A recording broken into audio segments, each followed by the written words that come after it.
Hey guys. Well, we're not going to work on trucks today.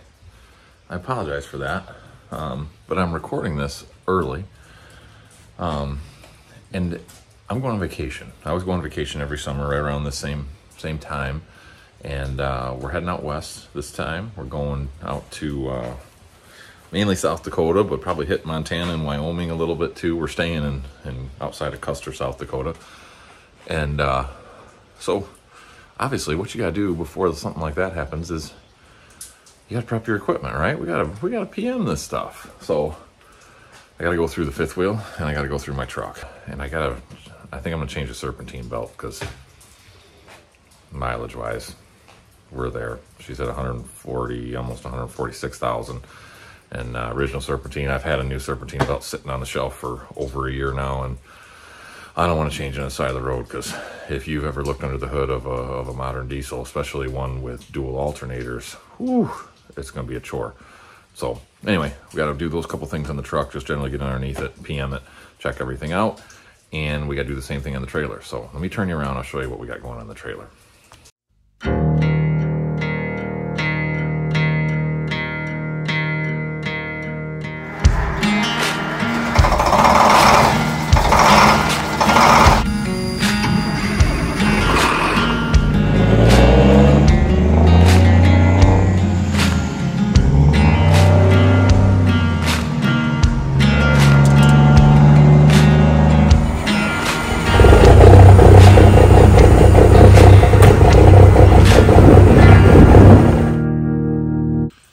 So I'm not going to take you outside right now because it's raining, but it's going to quit here in the next hour or less.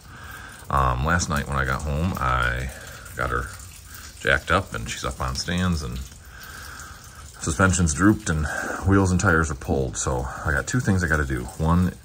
Three things. I need to repack bearings, inspect and repack.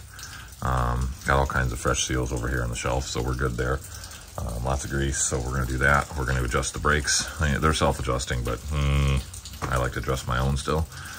And we got to grease the suspension. This has greasable. All the bushings on the spring hangers and all the pivot points basically are greasable. So we're going to go through that because you have to do that with no load on the suspension. And a lot of them are hard to get to with wheels and tires, or nearly impossible without a 90-degree fitting. So we're just going to do them right now. I do it usually just once a year. And same thing with the repacking bearings. I do it once a year. Honestly, it's way under recommended mileage, but there's no reason not to. And again, because I like to have the extra insurance. And then lastly, you see these two big pieces of angle iron. I've had problems twice now with my rear spring hangers cracking, failing. And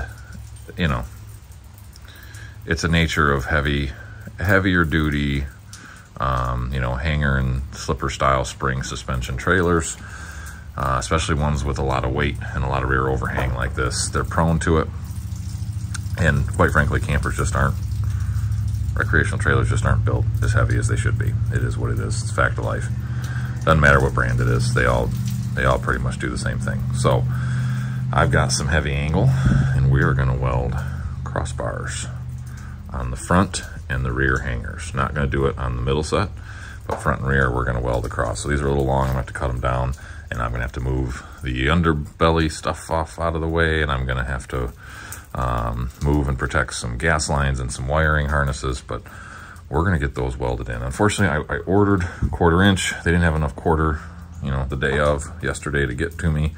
And like a dummy, instead of going down to 3/16 or even 1/8, that would probably be more than sufficient, I went up. So those are 3/8, which is going to add a whole lot of rigidity to that frame. Nothing wrong with that, but it's just a lot of weight to muscle around to get into place. I don't really care about the weight going on the trailer, but I just made more work for myself than I needed to, but that's life. So we'll get underneath there and show you what we're doing. In the meantime, the other task, that's everything on the trailer. Nothing else other than just a general quick inspection, which I've pretty much already done. Other than that, my tasks are, I have to replace the stereo unit because like everything else on trailers, they're junk. So I found this. It's a slightly different model. I think it will fit. The remote actually looks exactly the same as the old one, but I got this on from a RV surplus website for actually just under half price, and it was new in the box still, so we'll see how that goes. So let's start with that. All right, so here's the old one. To be honest with you, I just had, oh, there it is. I knew how to do it. So it's just like a car stereo. Pretty straightforward how these come apart. Hopefully, looks like the new ones, you know, they're both double DINs, but hopefully they fit in about the same spot. Doesn't look like we'll impede on that. And I'm hoping that because this is, even though it's a different model that I found, it is same manufacturer, and I'm kind of hoping, ooh, Houston, we have a problem. Yeah, we definitely have a problem. This is a double DIN, but it is, it's a double DIN faceplate, and it is a single DIN opening. That is going to be an issue. I am sure of it. Oh, yes. Yeah, there's an issue.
The old one was that it would not play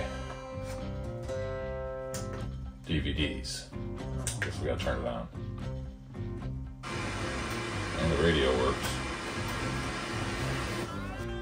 I love electronics. Uh-oh, something's trying. It's got a Furion symbol. That's good news. Oh, would you look at that. Oh, I don't like that you can't just keep turning that. You gotta do one at a time. Oh well. Alright, so that speaker works. That's zone 1. Zone 2 is up in the master bedroom. I can hear it.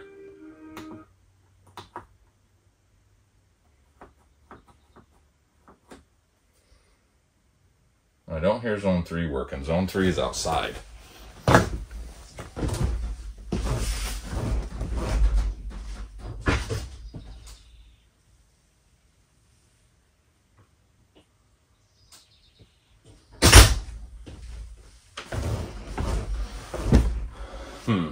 Now that doesn't mean it's a problem. Let's make sure this remote works.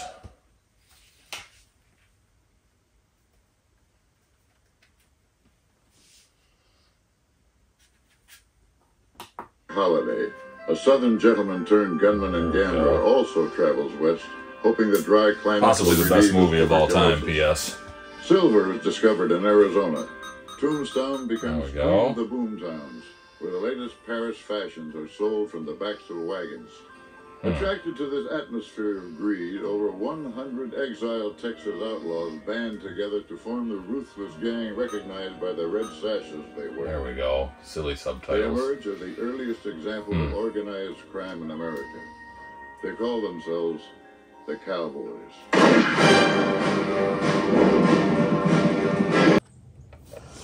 Okay, guys, well, we're gonna get into these bearings, and I'm gonna show you how I do it.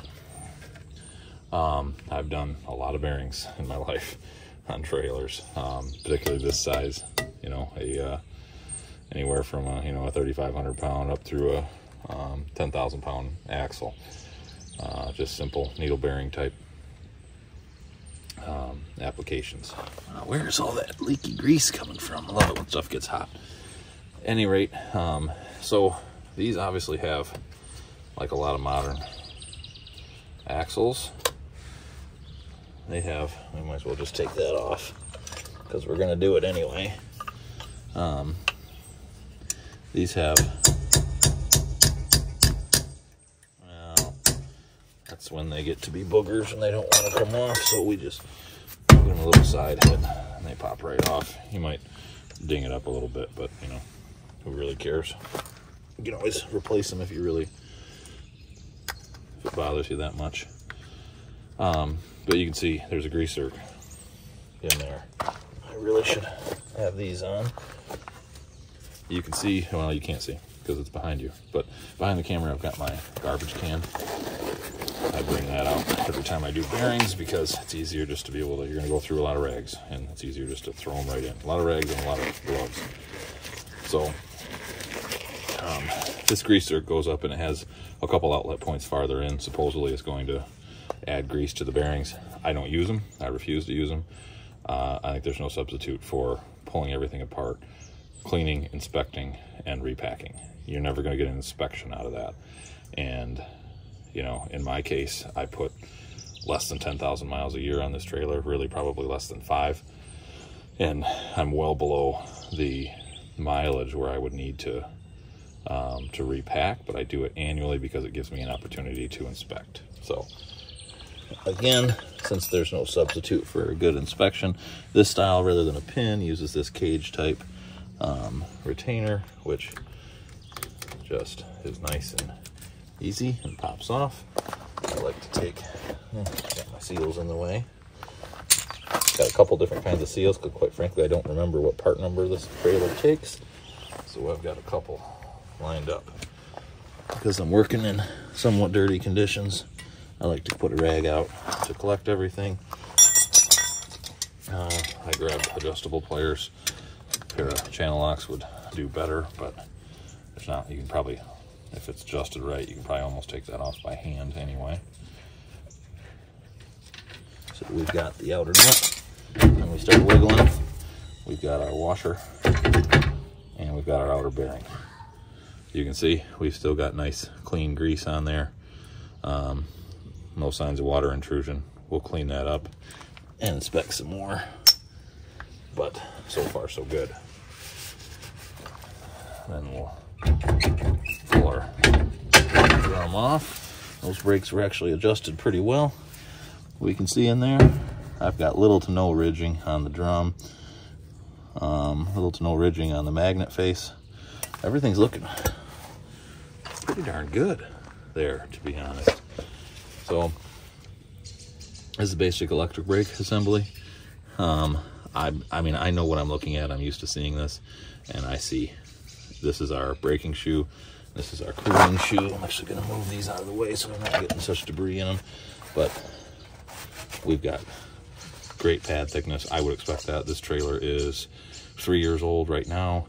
So, I mean, it's probably got no more than 20,000 miles, probably less than 15,000 to be honest with you. These are original factory brakes. They've still got the never adjust style. I don't care for that. I like to adjust my own brakes, but regardless, it's there.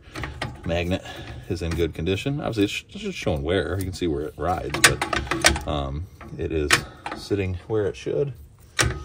We'll lube that adjuster up a little bit before we put everything back together so it's easier to adjust, but by and large, everything inside this brake is looking very good. So I like to tip it upside down.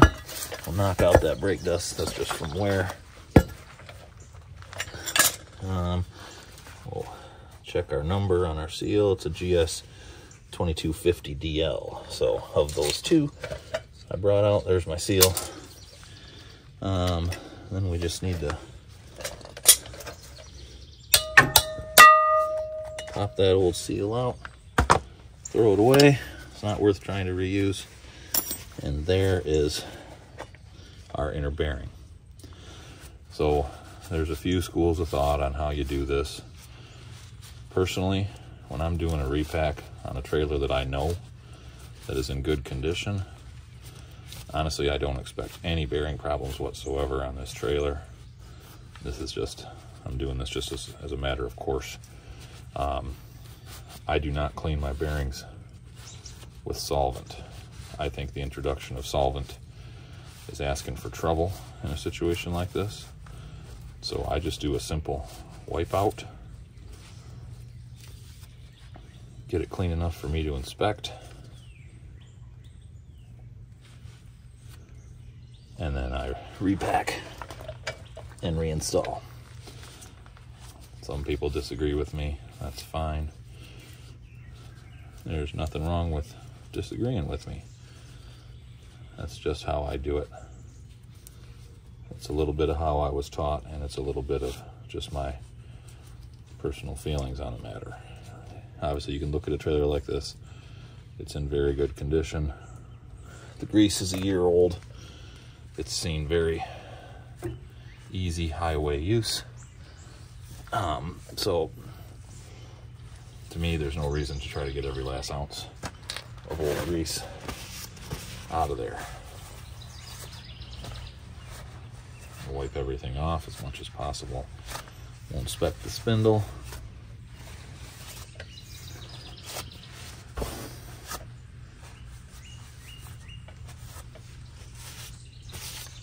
And I see no problems.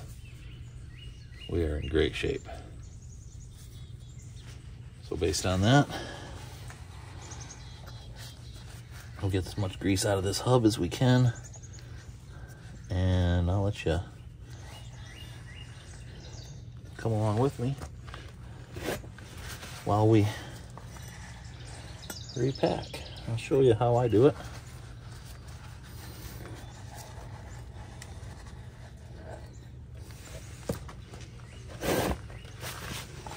Man, that grease is beautiful. It's like new. See how bright red that is?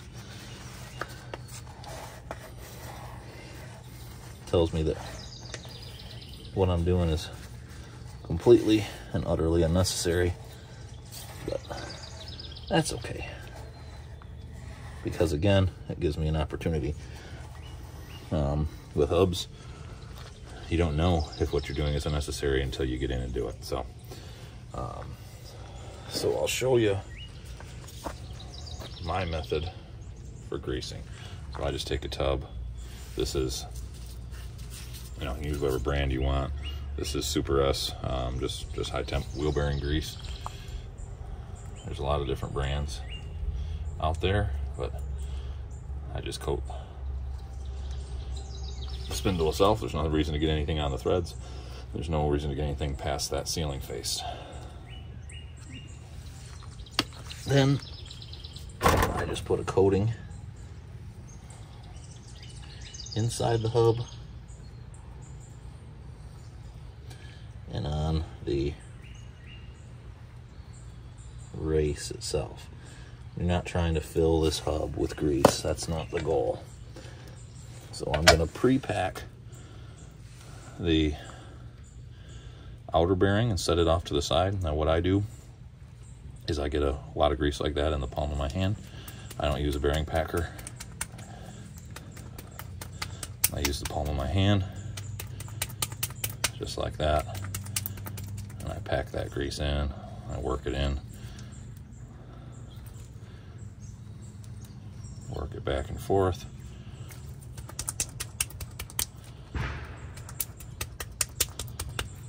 All I'm doing is working that nice, fresh, grease that hasn't seen any heat, and I'm working it in on all those rollers. And I apologize, I called this a needle bearing. It's not really a needle bearing, it's a roller bearing.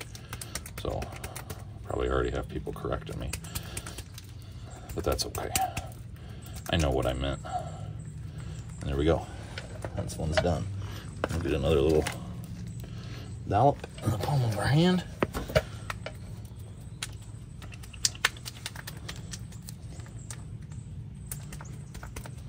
And we'll pack the inner bearing.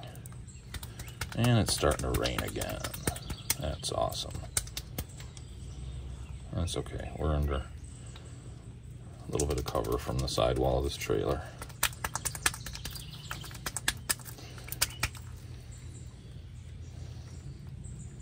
Spin it. Then it's this, oh, we got a dollop down on our magnet face. We don't want that. So now it's time to sacrifice this first pair of gloves. You're going to use 2 pair per wheel at a minimum, unless you just get it all over yourself, and that's okay too if that's how you want to do it. But then I'll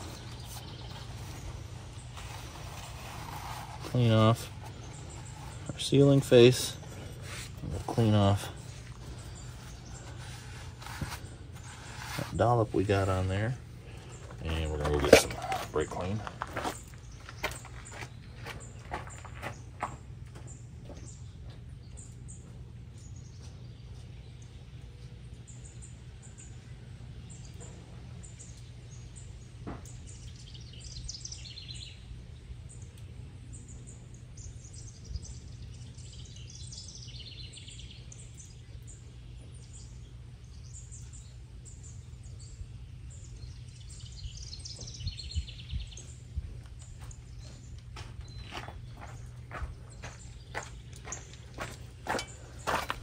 First, we're going to spray a little lube. That's all you need on the adjuster. A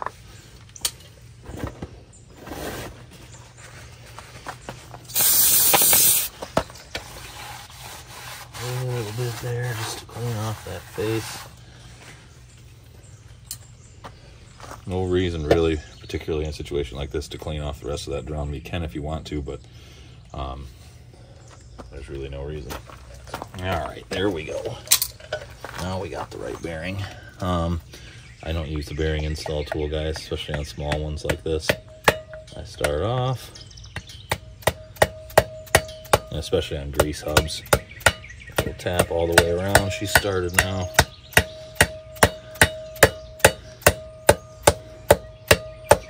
Tap it in flush. It's nice and even. You can see what I'm doing there. Let me change your angle a little bit here.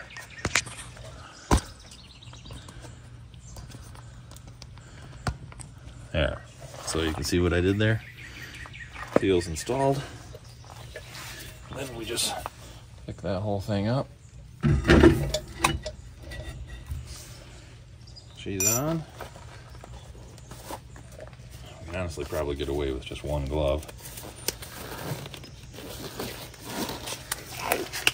I actually typically will do this in pairs. That way I'm kind of using less gloves and getting less messy. I do it per side, but for the sake of the video, we'll do it like this. Then we take our outer bearing that we already repacked, and if it wants to go properly, which it doesn't. Oh, come on now. Of course it doesn't. There we go. Now she's seated. Move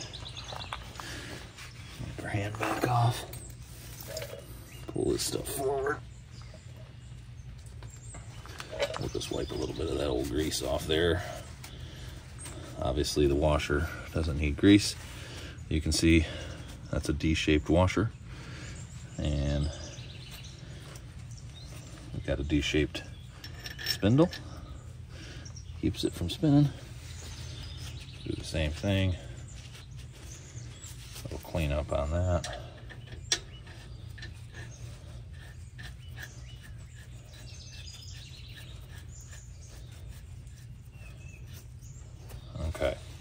Now, here comes the part that I can't really tell you how I know when it's done. So, right now, we've got excessive play. That's way too loose. So we're gonna, there's actually a spec for this, you know, torque it to X, back it back off, dial indicators. I don't do that.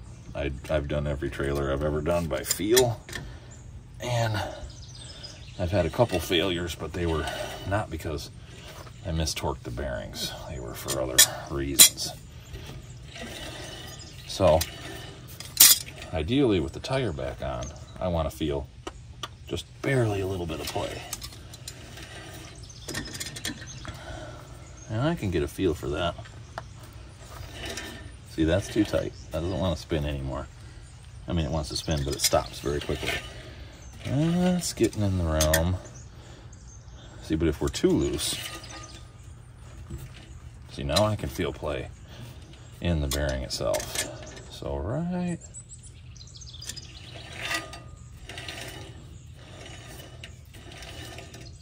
That's pretty darn close to where I want to be. That can always be changed with the tires and wheels back on.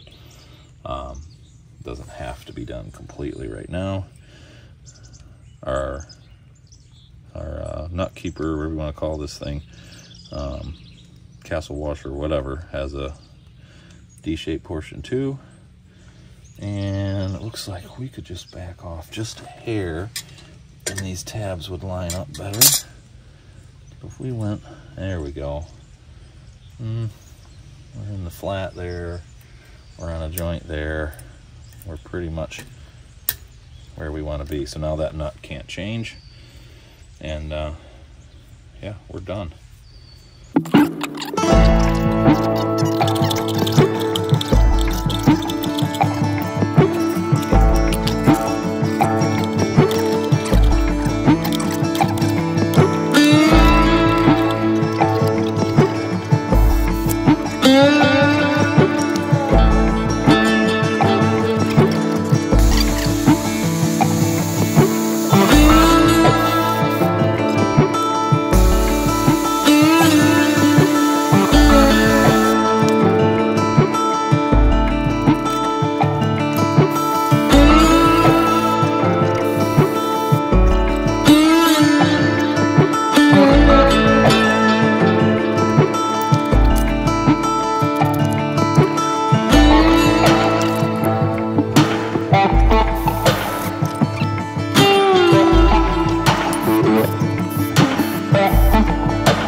So I'm underneath here, and you can see this is the front hanger on the driver's side, and I've let go of this gas line and wiring harness already, took the clamps loose, so it's out of my way. Let me get you back a little bit.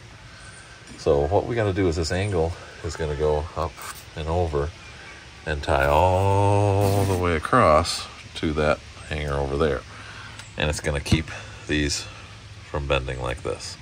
I could have used flat stock, but the problem with the flat stock this long is it's going to want to bow in the middle and allow the flex anyway. So the angle, box tubing would have done the same thing, but angle is easier to keep clean and rust free, and it's a hair cheaper.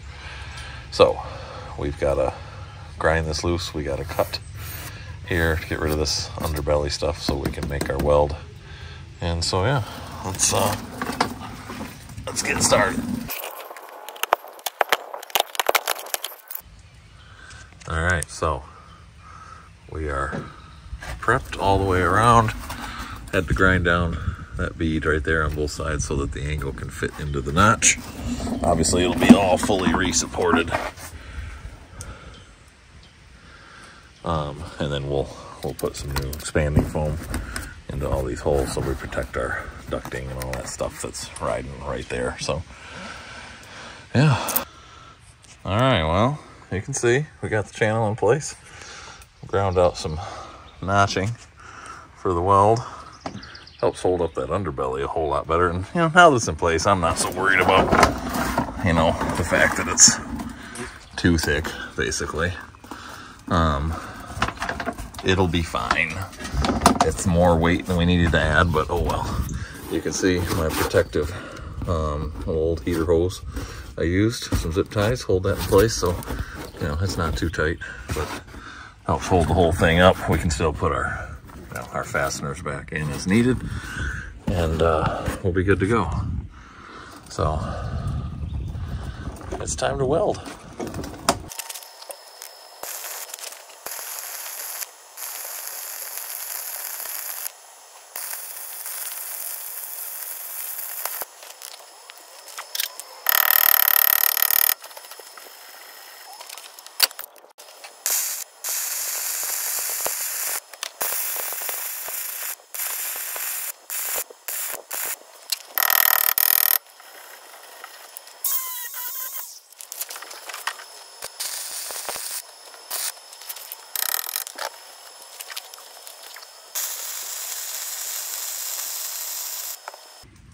Alright guys, well it's a little hard to get video under here as I'm laying on a creeper, but there we go. We got wolf support brackets welded in. I've wiped them down with wax and grease remover, and it's time to shoot a little primer and paint on, and I'm gonna touch up some paint on the rest of the frame that's rusting horribly, and yeah, we're gonna throw some wheels back on and call this thing ready to rock. All right, well, paint's all dry. Fifth wheel's done. Did a little organizing on her.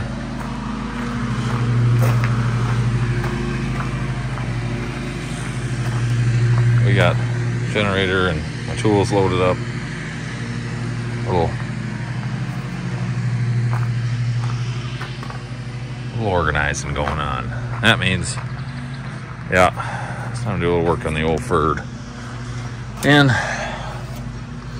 it's time to do the Serpentine. 146,000 miles. I'm not willing to take the chance, but man, I'll be honest with you guys, that's not that bad. It is war, and it is cracking a little bit. You know, obviously you don't see that in the... That's the new one. Anyway, I've had this belt for a year. It's time to finally do it. Right now, I gotta get that, you can't see it, but that bolt right there. That bolt's gotta go so I can get the wiring harness bracket off for the fan clutch and get the rest of this belt off. Then comes the joy of getting the new one on. This is definitely one of the few times where I don't like driving a modern diesel truck. Well, I ripped the old belt off, and man, these are some long belts. I'm 6'4", and that's almost to my chin. So 5.5 feet tall, 11 to 12 feet overall length. Good Lord. Now comes the fun part. At some point I power washed off my routing diagram, so that's what we got the old manual out for. And let the fun begin. Alright guys, well, as of course, you can hear that, but I don't like that idler. I also don't like this idler. Both equal amounts of play. Everything else feels good. Tensioner pulley feels good. But yeah, these two idlers do not, so I'm gonna pull them. Well, it's 2 days later, and as you can see, the truck's still not put back together, but guess what we do have? Parts. So it was too late, and I was too heat stressed to do this last night, but I did get these parts yesterday on Monday. Ended up with gates for the idlers, and you know, better than China, right? It may not be the good old US of A, but I'll take North America.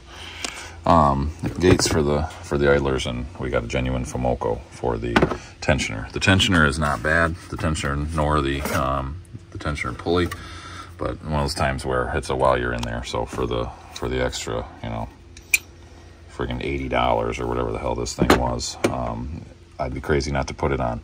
My previous 6.7, I had a failure on the tensioner actually, and of course it was when I was out of town. Luckily it wasn't pulling a trailer, but you know, when it took out the belt, we had all sorts of carnage, and ended up getting it towed to a dealership and fixed, and we took a rental car home, and I sent a driver with a trailer a couple days later to pick the truck back up. So I don't want to have to deal with that shit, so now is the time to put this on. So I'm gonna get after it. We're gonna get these pulleys back on, try to get this damn belt rerouted, put the top of this thing back together, and stick a fork in this truck. The other thing I already did, I didn't show you, but I did my what you call it, cabin air filter, and I replaced my little light on the back bumper. Same light I had before. It was just bad. It's the third one I've had on this truck in 5 years. So winter driving doesn't treat those lights very well, but I do need them here and there for hooking up trailers in the dark and snow plowing and stuff like that. So, all right, I'm gonna quit yapping and fix some things. All right, well, there we go, fellas. She's all put back together. Look at that brand new fancy belt. Just feel a lot better with new tensioners, new tensioner and new idlers. I've checked my fluids except for the trans, still gotta check that. But yeah, let's fire her up and see if, I mean, obviously it's on, so we shouldn't have carnage, but those times, no matter how many times you've done a serpentine belt, right, you still worry that that's gonna happen. Or that. What in the hell? This is literally the first time that's ever happened. Sweet. Yeah, they love hearing that shit when you're about to depart on a big old trip, pulling that.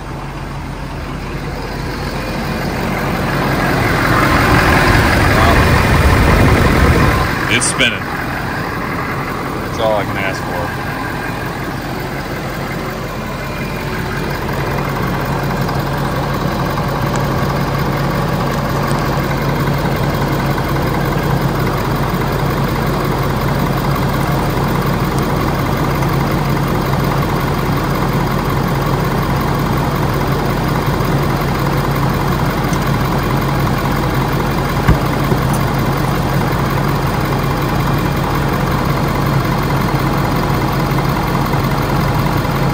Bottom of the range, but she's cold.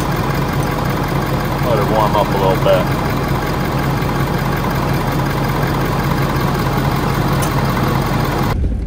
All right, fellas. Well, I think we're mostly ready. Down to, I mean, I gotta clean this truck still. Maybe give the outside of the fifth wheel a bath one more time. Quick one. But, I mean, mechanically, both rigs are ready to rock. I got a couple little odds and ends, a propane tank to get filled, and a couple miscellaneous things I still need to pick up, which I think I'm gonna go do right now, because, well, busted my ass yesterday and got the truck done, and I just don't know. I don't think I want to drive an hour away when it's probably gonna rain here shortly anyway, and I might go check out a couple other job sites instead, but and run some errands. But irregardless, the rigs are ready. I think the only thing left to do is, sadly, I'm not going to drive it for at least 2.5 weeks, but I parked the OL 9000, so I'll let you get in on that, because everybody freaking loves that. I love it. I'd watch the video again just to see that. I love watching videos of that truck almost as much as I love being in the truck. So, anyway, thanks for watching this kind of boring content there, ladies and gents. You know, sometimes life is boring. We can't all just do fun shit. We can't be like, you know, stretching frames and build motors and paint trucks every day. It'd get really expensive really fast. It's expensive enough as it is. So anyway, thanks for watching. boring prep on fifth wheel campers and pickup trucks. Y'all take care.